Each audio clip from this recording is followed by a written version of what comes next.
Tôi sẽ cắt đầu máy số 1 ạ. Đây, anh em nghe tiếng khởi động motor rất là êm, rất là nhanh.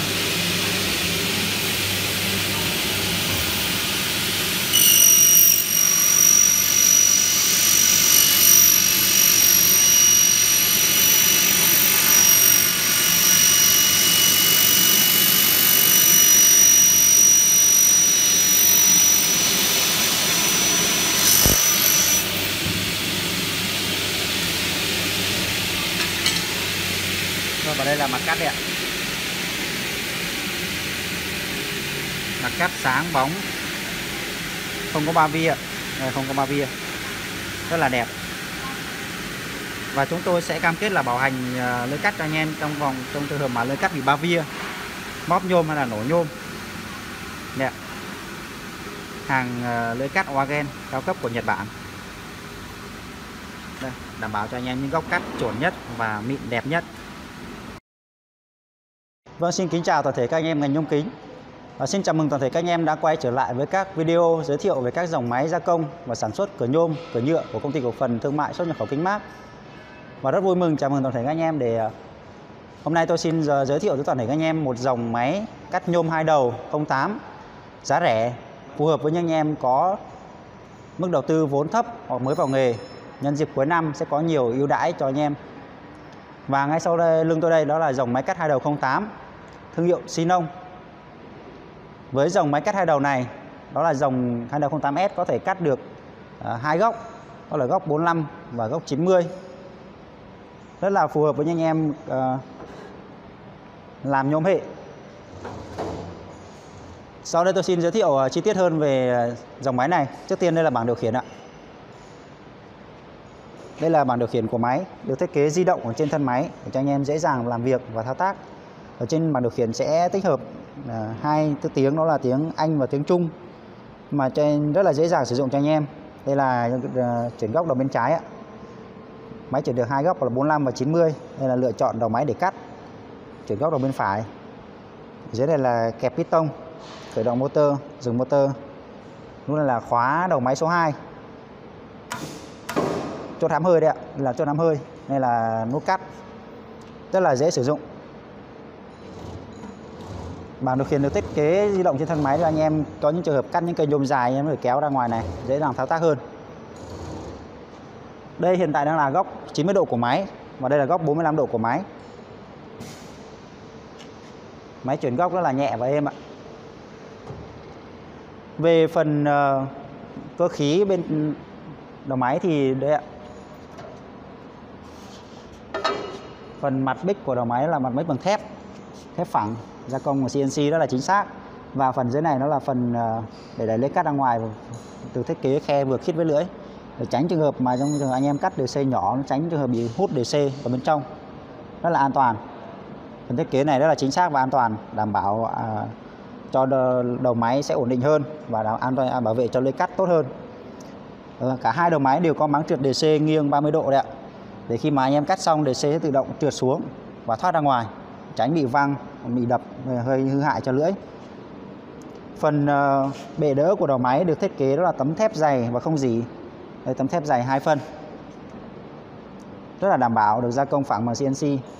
Đây, mặt sáng bóng rất là đẹp. Khi mà nhà máy họ thiết kế gia công xong thì họ sẽ đóng chốt lại. Họ sẽ đóng chốt lại để đảm bảo là sẽ không bị xê dịch, bảo độ ổn định và tuổi thọ của độ chính xác nó sẽ cao hơn về góc cắt.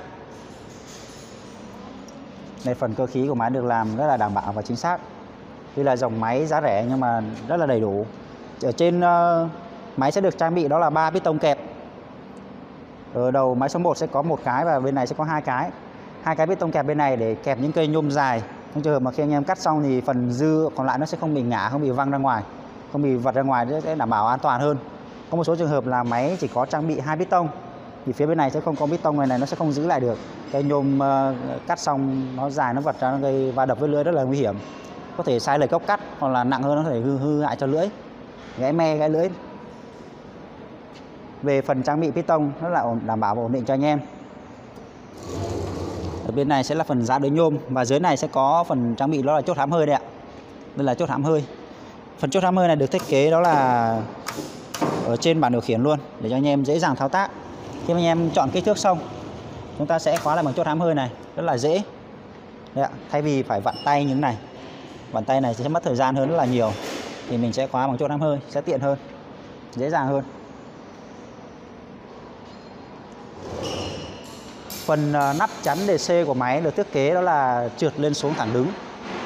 Đây là phần thiết kế mới, và đa số các dòng máy mới bây giờ đều thiết kế như thế này để đảm bảo tiết kiệm diện tích, không gian và an toàn cho người vận hành máy. Có một số dòng máy như là kiểu nắp vẩu thì nếu mà anh em không để ý khi mà vận hành rất là dễ bị đập vào người, rất là nguy hiểm ạ. Đây, phần vỏ máy được sơn tĩnh điện, sơn lì, sơn tĩnh điện, rất là bền và chắc chắn, đảm bảo tuổi thọ của vỏ máy sẽ cao hơn, và sơn chống rỉ cả dưới khung gầm nữa. Ở dưới gầm máy sẽ được sơn 2 lớp chống rỉ để đảm bảo cho tuổi thọ của vỏ máy sẽ cao hơn, ổn định hơn. Về phần thước của máy, đây là thước của máy đây ạ. Được thiết kế đó là thước inox trắng không rỉ, được nẹp ở trong nẹp nhôm, đảm bảo độ phẳng, độ chính xác và tránh vào trường hợp mà va đập gây móp méo thước, gây sai số. Đây rất là an toàn. Ray dẫn hướng của đầu máy số 2 là ray đặc tròn phi 42, được lắp liền trên thân máy ạ. Phần thân máy là phần thép hộp, bên trong dày 5mm, và phần đường ray này sẽ được đặt liền trên thép hộp đấy, để đảm bảo là anh em sử dụng lâu dài, đầu máy nặng sẽ không bị vóng ray, trong trường hợp sử dụng lâu dài sẽ không bị sai số, rất là bền, rất là an toàn.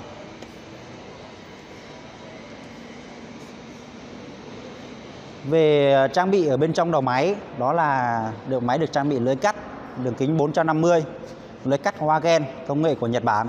Lưới cắt Wagen là dòng lưới cắt cao cấp có thương hiệu rất là nổi tiếng. Và cùng đồng thời với đó là máy 08S này sẽ được trang bị đó là motor vuông công suất 2,2 kW, motor vuông công nghệ của Ý. Về ưu điểm của dòng motor vuông này đó là tốc độ khởi động nhanh hơn, tiết kiệm điện hơn và giảm thiểu tiếng ồn, đạt vòng tua sẽ cao hơn. Máy motor vuông này là có trang bị 3 ổ bi, đảm bảo là độ đồng trục và độ ổn định sẽ cao hơn rất là nhiều so với dòng motor khác, và nó sẽ tiết kiệm điện hơn. Ở trên hai đầu máy thì đều được trang bị đó là hệ thống phun dầu thông minh. Đây là hệ thống phun dầu ạ. Đây là hệ thống phun dầu, và khi anh em cắt thì dầu sẽ tự động phun thẳng trực tiếp vào lưỡi để mà bôi trơn cho lưỡi cắt và giảm giải nhiệt cho lưỡi cắt, để đảm bảo tuổi thọ của lưỡi sẽ cao hơn, ổn định hơn. Tiếp theo phần này, trên này sẽ có 2 hệ đồng hồ timer để mà chỉnh cái thời gian phun dầu đấy ạ. Đây là gọi là phun dầu thông minh. Anh em thể chỉnh thời gian phun dầu khi mà vừa cắt hết cây nhôm thì nó sẽ ngưng, không phun nữa, nó sẽ tiết kiệm dầu cho anh em hơn. Và tiếp theo trong này tôi sẽ giới thiệu về hệ thống tủ điện. Đây là hệ thống tủ điện của máy. Ở bên trong tủ điện của máy sẽ được trang bị đầy đủ. Thứ nhất, đây là hệ thống chống đảo pha. Hệ thống chống đảo pha để trong trường hợp anh em có lắp điện 3 pha bình ngược thì máy sẽ không quay, hoặc là tránh trường hợp quay ngược lưỡi rất là nguy hiểm. Các anh em cắt vào cây nhôm có thể gây hư hại cho lưỡi, có thể gãy me. Đây là áp tổng 3 pha, đây là cầu chì và hai cục khởi động từ tách riêng cho hai đầu máy. Và trên cục khởi động từ này sẽ có thêm rơ le nhiệt để mà cảm biến cái nhiệt ở bên trong motor. Nếu mà trường hợp mà chạy quá tải hoặc là quá nóng thì rơ le nhiệt nó sẽ tự ngắt để đảm bảo an toàn cho motor ạ. Vâng, trang bị rất là đầy đủ. Ở dưới này sẽ được hệ thống dây điện sẽ được đánh số chi tiết. Tiếp theo ở dưới này nó sẽ là phần điều khiển hơi của máy. Đây là phần trang bị điều khiển hơi của máy ạ. Được làm rất là chắc chắn và gọn gàng, đầy đủ. Tiếp theo đây là phần phía sau đầu máy. Đây là phần phía sau đầu máy. Phía sau đầu máy sẽ được trang bị đó là 3 piston, gồm có 2 piston để đẩy lưỡi cắt ra ngoài, gồm piston hơi và piston dầu. Mục đích của 2 piston này là để kết hợp đẩy lưỡi cắt ra ngoài, tránh trường hợp bị giật. Piston dầu sẽ đảm bảo là lưỡi cắt đẩy ra êm nhất, đều nhất, không bị giật, tránh bị sọc dưa trên mặt cắt, đảm bảo độ mịn, độ phẳng trên mặt cắt sẽ đẹp hơn. Dưới này sẽ là piston chuyển góc của đầu máy. Với dòng 08S này thì piston chuyển gốc nằm hoàn toàn về phía sau để tránh được những trường hợp tác động của mặt nhôm hay là dầu làm mát, và nó sẽ chuyển gốc hoàn toàn bằng piston không kết hợp với bánh răng. Một số các dòng máy 08 thường đó là sử dụng bánh răng, thì khi mà anh em cắt lâu ngày không vệ sinh thì có thể sẽ bị kẹt mặt nhôm, gây cấn hoặc gây cứng khi mà chuyển gốc sẽ không được nhẹ nhàng, hoặc có thể trường hợp nặng có thể là gãy răng của bánh răng. Còn với dòng máy này thì piston được chuyển hoàn toàn ra phía sau và chuyển gốc tự động, rất là bền và rất là ổn định. Phần kết cấu cơ khí rất là chắc chắn. Ở phía sau đầu máy cũng rất là gọn gàng. Với dòng máy này thì anh em có thể để ở những cái khu xưởng nhỏ cũng vẫn vừa đủ. Còn đây là tổng quan về máy 08S này, và sau đây tôi sẽ vận hành thử máy cho anh em được xem chi tiết hơn. Tôi sẽ cắt thử cho anh em được xem.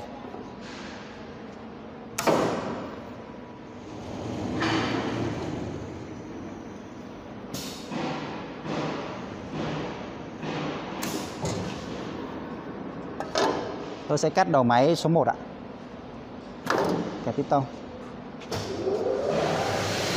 Đây anh em nghe tiếng khởi động motor rất là êm, rất là nhanh.